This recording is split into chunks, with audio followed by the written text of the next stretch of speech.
જોઈ લો મિત્રો, એક સ્વરાજના ટ્રેક્ટરમાંથી હવામાં ઉડતું હેલિકોપ્ટર બનાવી નાખ્યું.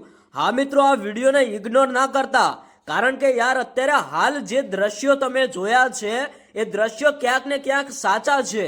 કારણ કે અમુક લોકોને એવું લાગતું હશે કે આ વિડીયો ખોટો છે, પણ વિડીયો ખોટો નથી. વિડીયો તમારે પૂરો સાંભળવાની જરૂર છે.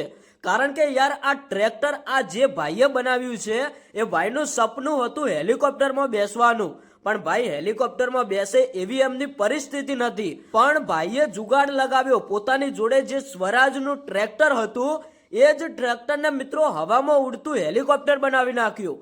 હા મિત્રો, વિડીયો પૂરો સાંભળતા જજો, કારણ કે અત્યારે હાલ ઘણા બધા લોકો એવું પણ કહે છે કે યાર ટ્રેક્ટરમાંથી તો હેલિકોપ્ટર થોડી બને, પણ આ ભાઈએ કરી બતાવ્યું છે.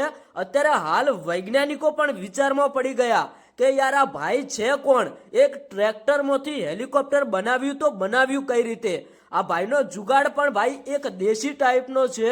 આ જે ટ્રેક્ટર હવામાં ઉડ્યું તો ગામના લોકો પણ વિચારમાં પડી ગયા કે યાર આપણા ગામમાં આવું હેલિકોપ્ટર ક્યાંથી આવ્યું, ટ્રેક્ટર વાળું હેલિકોપ્ટર. મિત્રો તમે વિચાર કરો, પહેલા જે તમે વિડીયોની ક્લિપ જોઈ થોડીક વાર તો તમે પણ વિચારમાં પડી ગયા હશો કે યાર એક ટ્રેક્ટર થોડી હવામાં ઉડી શકે, એક ટ્રેક્ટરમાંથી થોડી હેલિકોપ્ટર બની શકે. પણ મિત્રો આ વિડીયોની કહાની કંઈક અલગ છે, કારણ કે અત્યારે હાલ સોશિયલ મીડિયાનો જમાનો, તમે બધા જાણો છો કે સોશિયલ મીડિયા ક્યાં સુધી પહોંચી ગયું છે. કંઈ પણ રીતે તમે કોઈ પણ ટાઈપના વિડીયો બનાવી શકો છો.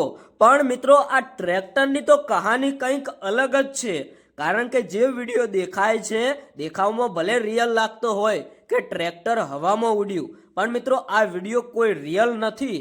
આ વિડીયો મિત્રો એઆઈ દ્વારા બનાવેલો છે. કોઈ જ મિત્રો બનાસકાંઠાની અંદર સ્વરાજ ટ્રેક્ટરમાંથી ઉડતું હેલિકોપ્ટર પણ નથી બનાવ્યું કે ન કોઈ બનાવી શકે.